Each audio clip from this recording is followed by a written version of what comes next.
Olá, você, tudo bem? Eu sou o professor Edivaldo Júnior e queria convidar você para uma aula de geografia.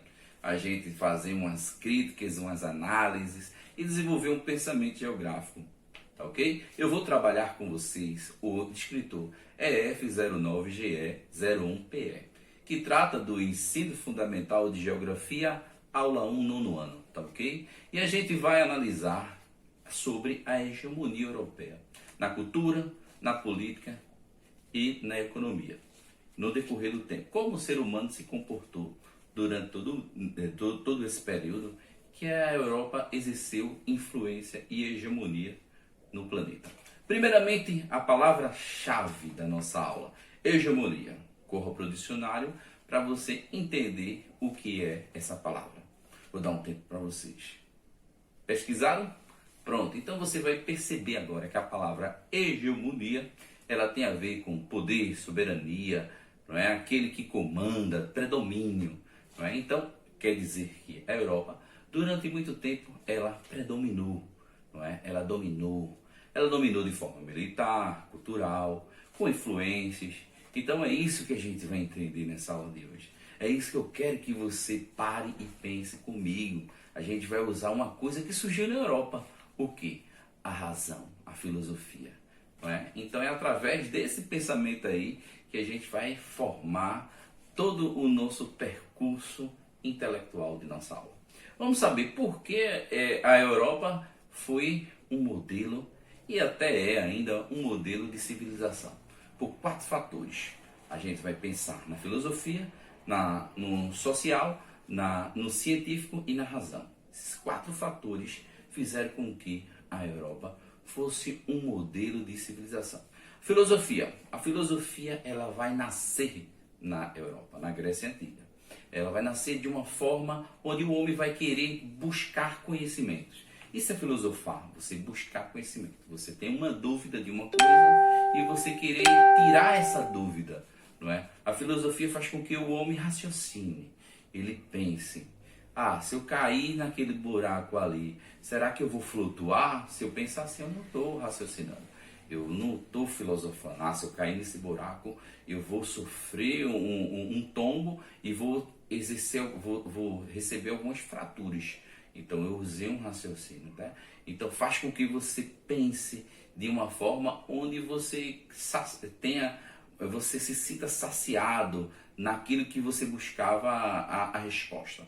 Então isso surge na Grécia Antiga como outras coisas, como o lado social, o que é ser cidadão.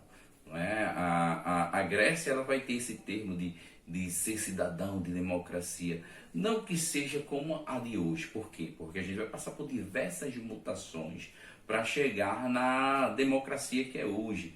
Não é? Então, o termo democracia que surge na Grécia Antiga é um termo mais simples, mas não deixa de ser importante. Ele que vai dar base para todo o nosso contexto de democracia atual. Para os gregos antigos, era considerado cidadão apenas o homem. Pode anotar no caderninho aí, tá? Porque isso é muito importante. O homem grego, tá ok? Então quer dizer que se você ser homem e não ser grego, você não era considerado cidadão, tá vendo? Essa é uma das diferenças que a gente tem entre o nosso tempo atual e o tempo antigo, tá? Essa é a maior diferença, tá? E também a gente vai perceber que a mulher não vai participar da democracia. A mulher ela vai ser excluída, não só da democracia. A mulher grega também não ia para os eventos. Ela não tinha essa vida social ativa como a mulher moderna de hoje, né? E nem as crianças participavam também, por sua vez. Então a gente tem um modelo social que está se formando aí, que não é ainda muito parecido com o de hoje, mas que deu base para hoje e exerceu influência por muito tempo também. Vamos pensar na religião. Uma das maiores religiões, não é, que assim a nível de quantitativo, que é o cristianismo, ele vai surgir entre a Europa e a Ásia, mas ele vai se expandir através dos europeus, não é? Eu estou falando do cristianismo, que hoje é a religião com maior quantitativo de praticantes no planeta, né? Então, quando a religião, o cristianismo, ele é adotado pelos romanos, ele ganha uma proporção maior, não é, de adeptos, e depois esses adeptos vão perpassando essa cultura para outras pessoas. Então o cristianismo também faz parte desse modelo que a gente está moldando aqui sobre a civilização europeia, tá ok? E outra, o iluminismo. O iluminismo também, que faz parte da razão, que são as 4 palavras que eu falei, né? Eu falei do social, eu falei do científico, da razão e da religião. Então a gente está agora na razão. O que é que vem junto com a razão? Vem o iluminismo, que é um movimento que vai acontecer na Idade Moderna, em que faz com que o homem pare novamente, porque a gente falou já do tempo da Grécia Antiga aqui, que as pessoas buscavam respostas, não é, da filosofia, por um certo tempo, chamado de Idade Média, que em um outro momento a gente vai trabalhar. Ele vai ser um pouco esquecido e ele vai voltar ativa na Idade Moderna, não é, com os iluministas. Os iluministas vão fazer novamente aquelas mesmas perguntas que foram feitas e vão obter outras respostas e até respostas maiores também das dúvidas que o homem tinha, fazendo com que o homem questione muitas coisas que estavam no seu tempo. Dos questionamentos que ficaram bem conhecidos foi o questionamento de Galileu Galilei e Nicolau Copérnico, que eram 2 astrofísicos que não aceitavam o que era dito naquela época com relação do centro do universo. Acredite, a igreja ela pregou por muito tempo que a Terra era o centro do universo e que as estrelas estavam ao seu redor. Então esses 2 cidadãos, eles analisando as posições e com muito estudo e com pouco material para se investir nesses estudos, mesmo assim, com todas as dificuldades do seu tempo, eles conseguiram concluir que era o Sol que era o centro do universo, quebrando aquela estrutura que já vinha por muito tempo sendo trabalhada.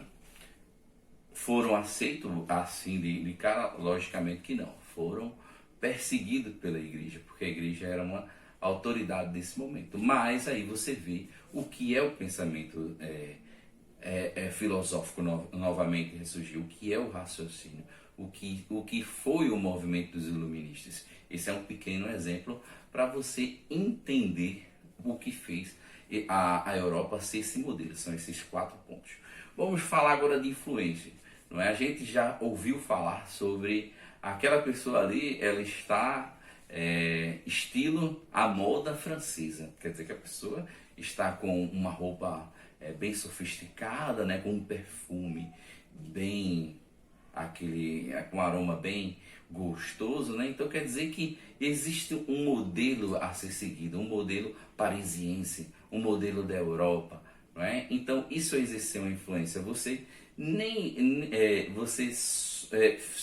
se organizar com aquela característica não faz parte do seu contexto, mas mesmo assim você quer seguir aquele modelo. Então a Europa ela tem esse poder, não é, de fazer com que as pessoas se vistam, que as pessoas tomem um chá da tarde, que é uma cultura inglesa, né? É um hábito inglês de tomar um chazinho à tarde, mas isso vai se propagar por várias e várias outras pessoas, conquistando esse modelo em outros lugares, tá, ok? E essas influências, elas nem sempre foram influências pacíficas. Vamos voltar tudo de novo, vamos lá no começo da história e pensar que um dos primeiros cidadãos que levou a cultura europeia para fora da Europa foi Alexandre o Grande, lá no tempo da Grécia Antiga, não é? Ele vai com a sua cultura helenística, que era expandir além e fundir com outros povos a cultura grega. Ele vai levar para a Ásia,